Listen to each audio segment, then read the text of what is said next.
Сегодня у нас в программе фильм Ивана Мазрухина. Как и в прошлый раз, я сплутовал. Он не единственный, он второй из двух. Первый фильм Мазрухин поставил в 2021 году, назывался он «Дитя карнавала». Сегодняшний фильм начинается «Костер пылающий», и он со всех точек зрения любопытнее первого. Вообще легко было бы сегодняшнюю нашу встречу счесть чем-то таким почетно необязательно мемориальным. Есть, понятно, великие классические актеры, там, 30-х, 50-х годов, 60-х, 70-х. Вот. Так, для полноты вспомним, а что было еще раньше. И почтим великого актера. Все совсем не так. И проблемы, которые не ставит фильм, проблема, которая является фильм «Костер пылающий», и ответы, или сказать так, попытки решения этой проблемы, которую он дает, ничего архивного в себе не имеют. Вероятно, все вы знаете, что Иван Мазрухин был самой крупной звездой дореволюционного русского кино. И в отличие, скажем, от других звезд того же периода, как Веры Холодной,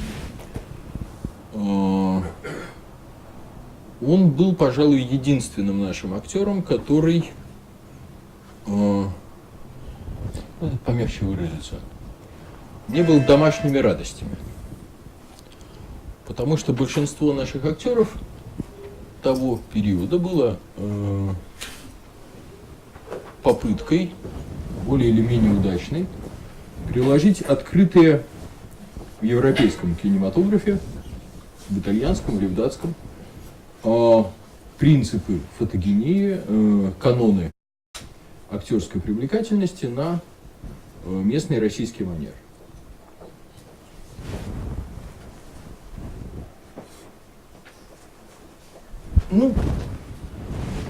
То есть вот итальянский актер и наша копия.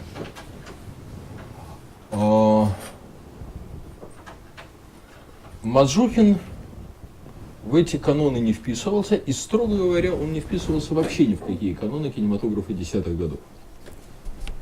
Даже самые лучшие актеры того периода, самые великие, такие как Астон Нильсон или Мезидора, были ограничены,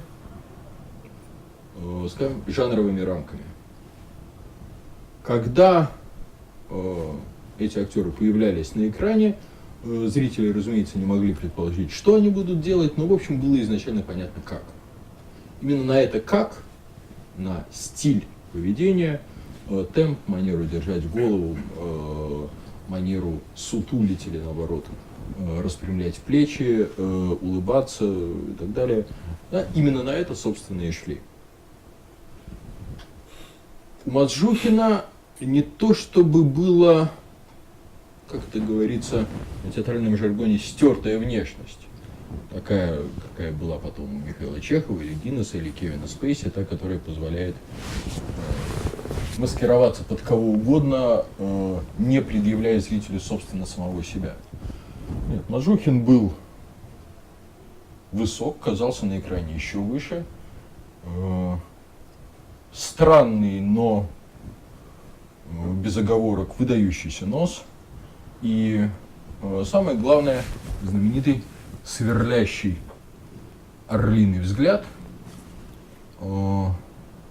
который составлял большую часть, если не техники, то, по крайней мере, привлекательности Мазрухина для его зрителей, главная зрительница. Так что Мазрухин, как артист, вполне определенен в своей внешности. Отличие в другом.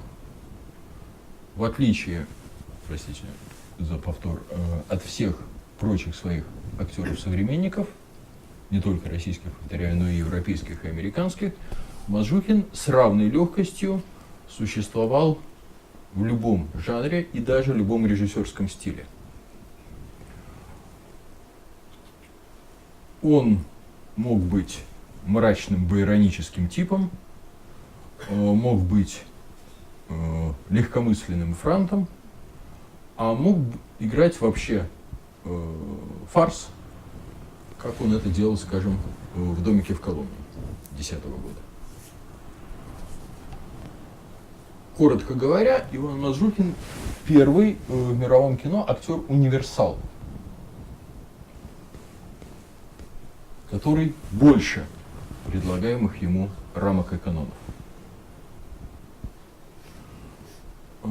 Опять же, вся эта речь могла бы звучать просто оммажем, но имеет к дальнейшему разговору самое непосредственное отношение. В 18 году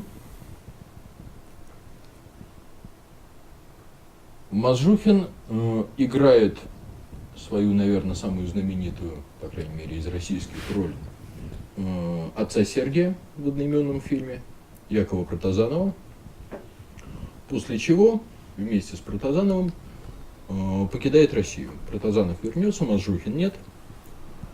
Они уезжают во Францию, где вместе с другими российскими кинематографистами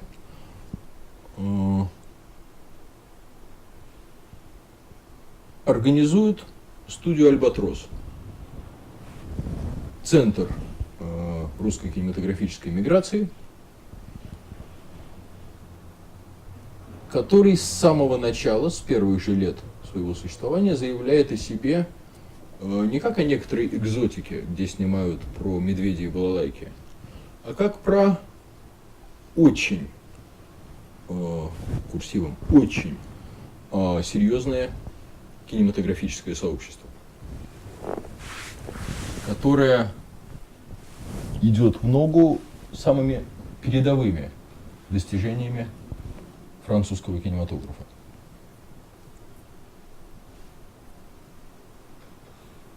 Это странно. С чего бы? Дореволюционная русская кинематография, как к ней не относись, первосортной не была. У нас был один великий режиссер, Евгений Бауэр, у нас был 5-7 режиссеров высококлассных, но собственного стиля, пожалуй, что не было даже у Бауэра. Собственного в смысле оригинального, не бывшего до него. И уж тем более никакого отношения Франция к российской кинематографии не имела. Наш кинематограф ориентировался прежде всего на Данию. Русский кинопрокат был главным рынком сбыта для датских кинематографистов. И тяжеловесная, неторопливая датская манера в России пришлась очень кстати. Тем не менее, уже фильмы 19-20 года, которые делает Протазанов во Франции, скорее французские, чем русские. И по свету, который Протазанов живо осваивает, перенимает у французских коллег. И по особой зыбкости актерского существования на экране, который в России не было и в помине, в том числе у Мазжухина, а тут вдруг появилось.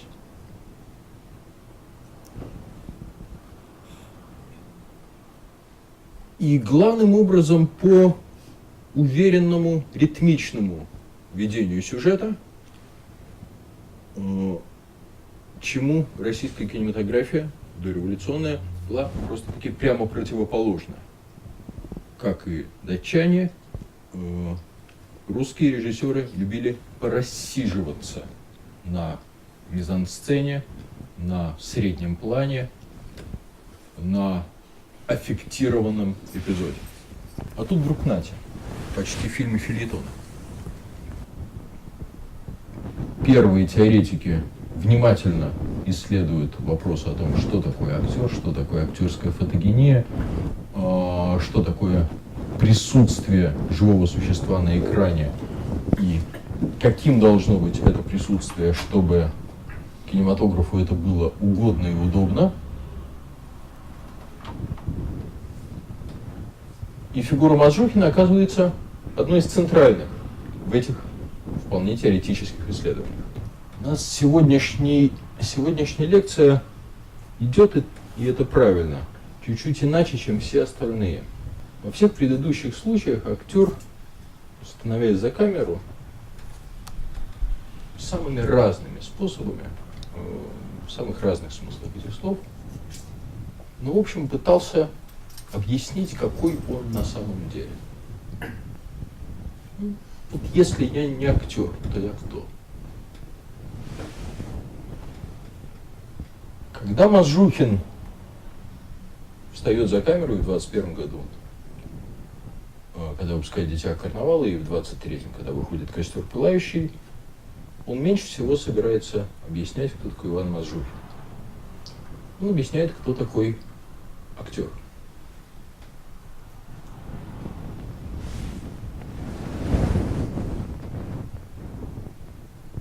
Что такое человек, который меняет обличие, который может быть любым? Как я говорил, никто, так как Мазжухин, не умеет быть в это время любым. Да? Это не случай Ванеля, который тоже работает с масками, но за этой маской есть другая, а вот дальше уже начинается настоящий Ванель, и интересно, какой же он, и интересно, что такое маска, которая прирастает к этому лицу. О лице Мазжухина речь вовсе не идет. Когда Протазанов в 18 году снимает «Отца Сергия», то поводов у него к тому много. Он еще раз, через 2 года после «Юпиковой дамы», снимает очевидный хит с главным актером страны. Он пытается вернуться к теме Толстого через 6 лет после дивного в своей безвкусице Пасквиля «Уход великого старца». Много еще что. Сейчас фильм «Отец Сергий» оказывается куда интереснее, куда глубже, чем все, что там замысливал Протазанов. История про офицера, который уходит в монастырь, потому что ему претит ложь и фальшь светской жизни, а потом уходит из монастыря, потому что понимает, что это тоже было ложью и фальшью, и это тоже он себе придумал. Мазжухин играет как историю про идеального актера, который не может не играть. Это не то чтобы внешняя интерпретация. Толстой, в общем, пишет об этом. Толстой в «Отце Сергии», как и в «Живом трупе», как и во всех своих поздних произведениях, пишет именно о игре как препятствии на пути к правде, естественности, подлинности.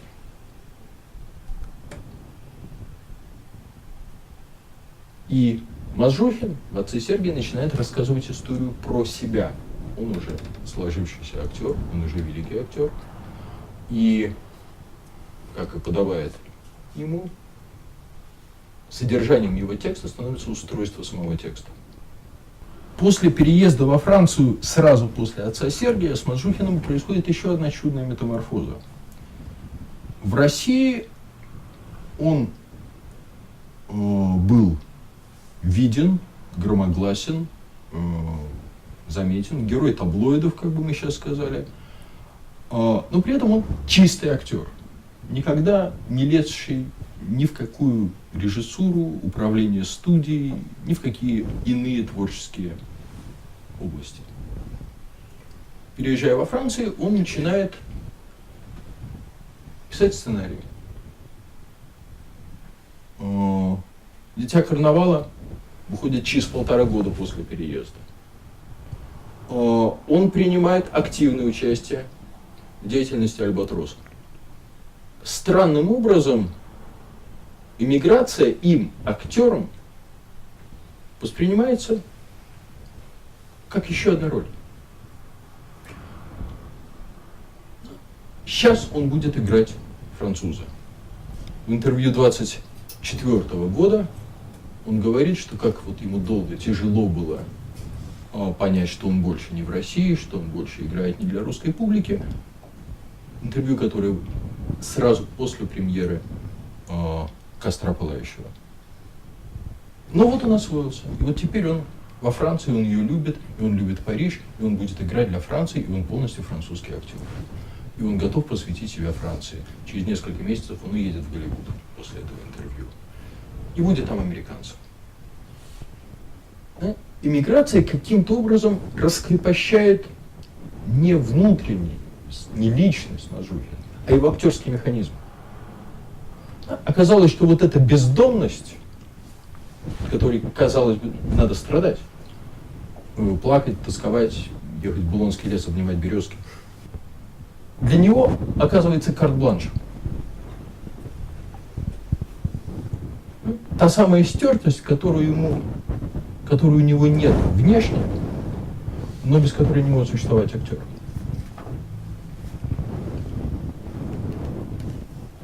Поэтому, когда в середине 20-х годов, точнее в 25-м году,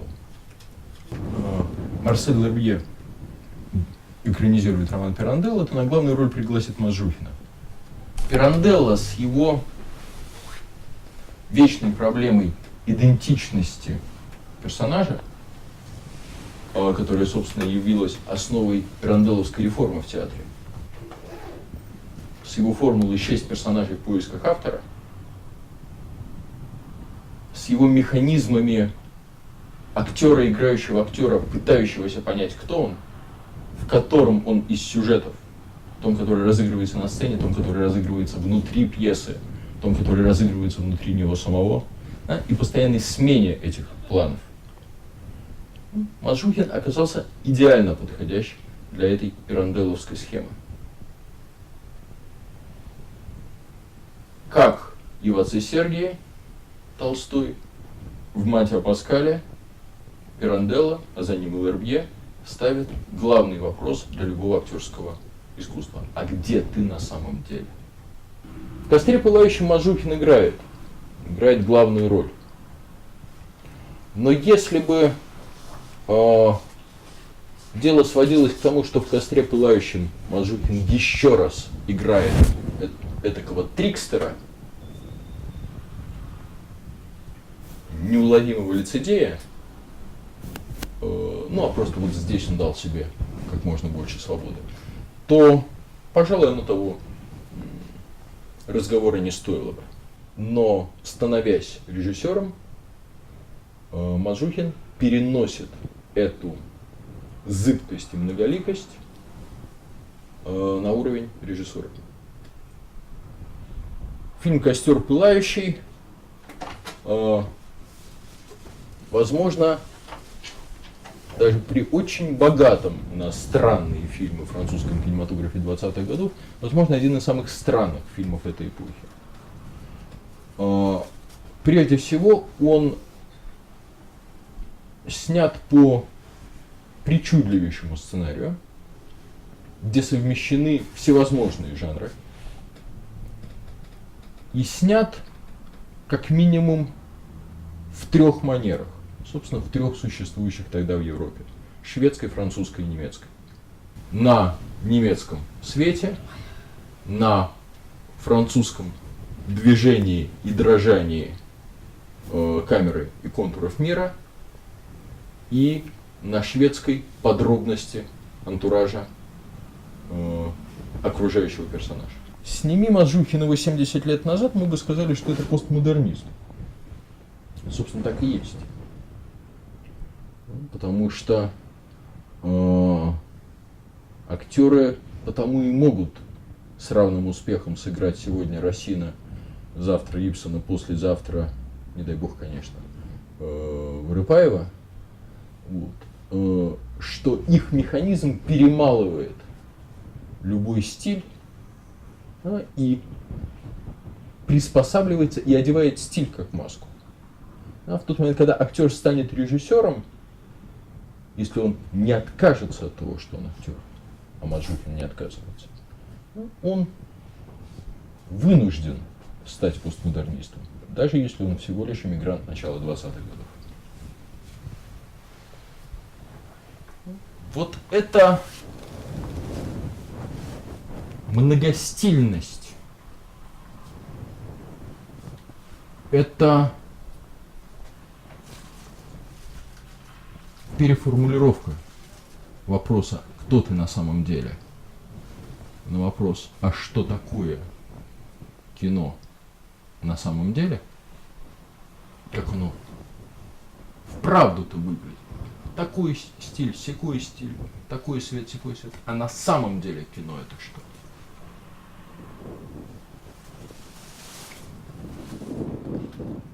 Если посмотреть с точки зрения всех возможных различий, всех масок, которые надевают на киноэкран то экспрессионисты, то авангардисты, то шведские пейзажисты.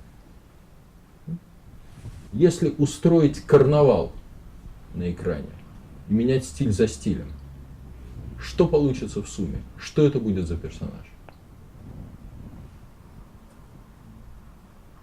Это постановка,